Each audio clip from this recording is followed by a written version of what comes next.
Colosse, kraken, abysse. Tout cela m'a toujours fasciné. Capturer la nature, l'inaccessible.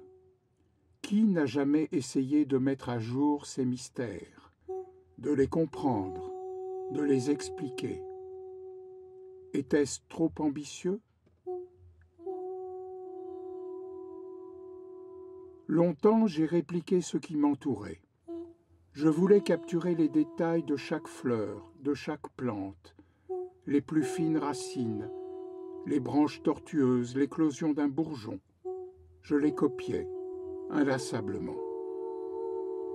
Artisan verrier pour le prince Camille de Rohan, je répliquais ses plantes les plus précieuses, les figeant pour qu'elles deviennent admirables et fleuries chaque jour. En 1853, en raison d'un mauvais état de santé, un voyage en mer me fut prescrit. Parti sur les eaux, mon séjour dura près de 2 semaines.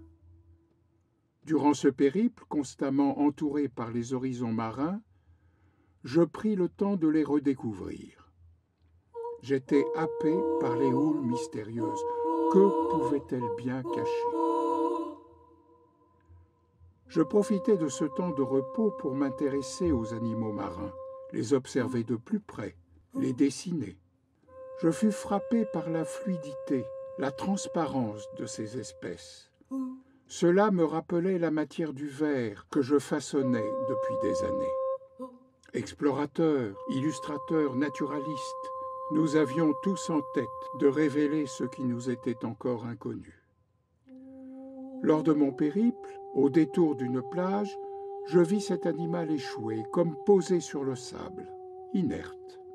En m'approchant, je reconnus l'espèce que j'avais maintes fois vue dans des ouvrages illustrés. Décidé à reproduire cette méduse dans son habitat naturel, et après un détour en Bohême, région du cristal et du verre, je la rapportai à mon atelier à Dresde, en Allemagne. Une fois sortie de l'eau, elle avait perdu toute vie. Ses couleurs, ses reflets, tout s'effaçait. Ce que j'avais voulu apporter, dérober à la mer, m'était revenu inerte et sans éclat. Déçu, je me penchai sur les dessins d'Ernst Haeckel et de Philip Henry Gosse et décalquai leurs travaux pour mieux comprendre ces espèces. Cependant, mes premières reproductions en verre manquaient d'exactitude. Il m'était impossible de recréer l'émerveillement qu'avait suscité en moi cet animal. Je demandai donc à recevoir des spécimens vivants en provenance de toute l'Europe, afin de les observer dans l'aquarium de mon atelier. Je les dessinai sans relâche, jusqu'à en comprendre leurs plus infimes détails.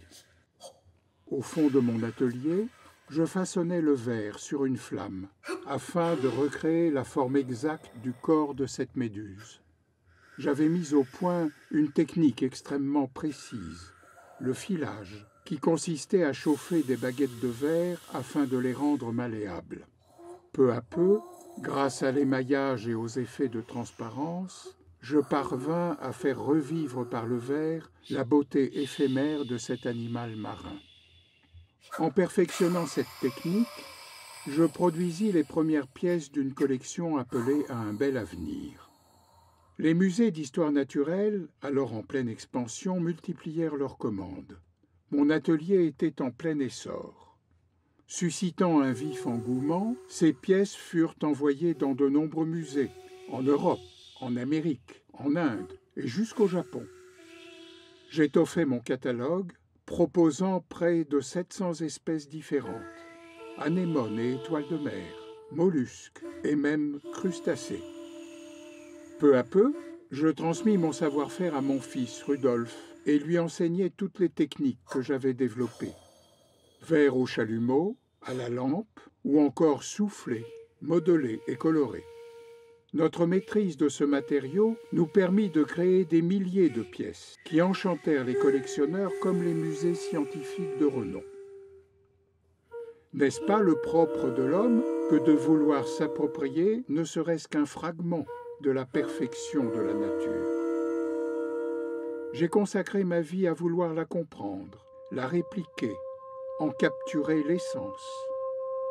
En étant les témoins d'une époque incroyable, riche de découvertes, mon fils et moi sommes devenus les artisans de l'histoire naturelle.